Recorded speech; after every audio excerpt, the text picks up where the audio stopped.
देखिए, सबसे पहले तो चुनाव आयोग की जो भूमिका है ये बहुत अजीब है कि देश के प्रधानमंत्री और मुख्यमंत्री के हिसाब से आप चुनाव का कार्यक्रम बनाते हैं। जब मोदी जी उद्घाटन कर लेंगे तो तारीखों की घोषणा होगी, जब योगी जी उद्घाटन कर लेंगे तब तारीखों की घोषणा होगी, जब उनके लिए सुविधाजनक नहीं होगा तो अयोध्या का चुनाव नहीं होगा, जब उनके लिए सुविधाजनक नहीं होगा तो तारीखें यूपी के उपचुनाव की बढ़ा दी जाएंगी। ये चुनाव आयोग पे गंभीर सवाल है जो उन्होंने तारीखें उत्तर प्रदेश के उपचुनाव की बढ़ाई है, नंबर एक।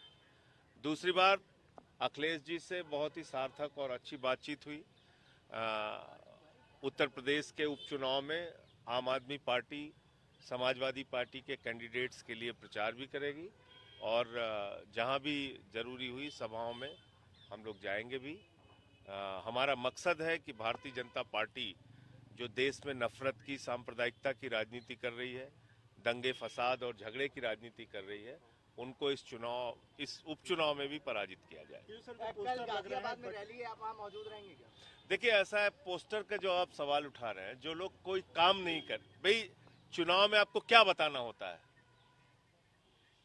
कि भारतीय जनता पार्टी के डबल इंजन सरकार की ये उपलब्धि है, हमने इतना रोजगार दिया, इतना स्कूल बनाया, इतना अस्पताल बनाया, इतनी सड़कें बनाई, तो ये तो बताने के लिए है नहीं योगी जी के पास, तो पोस्टर वार में लगे हुए हैं, बटेंगे कटेंगे कर रहे हैं। आपने तो उत्तर प्रदेश को आज इस हालत में पहुंचा दिया है। थाने में मोहित पांडे की हत्या हुई, थाने में अमन गौतम की हत्या हुई, एक पूर्व फौजी को पीटा जा रहा है रायबरेली के अंदर, 27,000 सरकारी स्कूल आप बंद करने जा रहे हैं, 26,000 सरकारी स्कूल आप बंद कर चुके हैं, ओबीसी आरक्षण को आपने खा लिया, जिसके कारण से नौजवान वो धरने पर बैठा हुआ है, आंदोलन कर रहा है कि हमारा आरक्षण हमको दिया जाए। तो ये पार्टी देश के संविधान को, आरक्षण को, लोकतंत्र को खत्म करना चाहती है।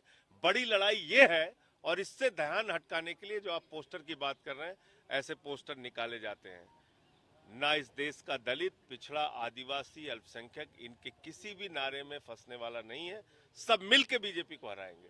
जो कह रहे हैं ना बटेंगे, तो दलित, पिछड़ा, आदिवासी, अल्पसंख्यक बिना बटे बीजेपी को हराने का काम करेंगे। पोस्टर में ये सरकार हिंदू जाति में बटेंगे तो बांग्लादेश जैसे कटेंगे, इस तरीके की। देखिए, ऐसा है, हिंदू किसको मानते हैं? ये रामनाथ कोविंद जी को हिंदू मानते हैं? देश के राष्ट्रपति थे, क्योंकि वो दलित समाज से आते हैं, इनको मंदिर के शिलान्यास में उनको नहीं बुलाया गया। प्रभु श्री राम के मंदिर के शिलान्यास में श्री रामनाथ कोविंद जी को नहीं बुलाया गया, जो तत्कालीन राष्ट्रपति थे। मौजूदा राष्ट्रपति श्रीमती द्रौपदी मुर्मू जो आदिवासी समाज से आती हैं, मंदिर के उद्घाटन में उनको नहीं बुलाया गया। किसको हिंदू मानते हैं ये? अखिलेश यादव जी एक मंदिर में चले गए पूजा करने पत्नी के साथ, तो उसको धुला गया गंगा जल से। किसको हिंदू मानते हैं ये लोग?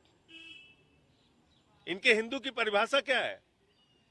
100 साल हो गए आरएसएस को बने हुए।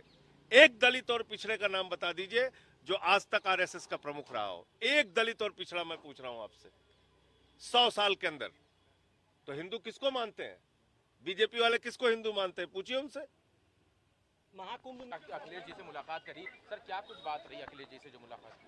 उपचुनाव में हम लोग साथ देंगे, आम आदमी पार्टी समाजवादी पार्टी के साथ रहेगी। सर, चुनाव की तिथियों को लेकर जो अभी घोषणा हुई है, इसमें चुनाव आयोग की भूमिका बहुत सवालों के घेरे में है।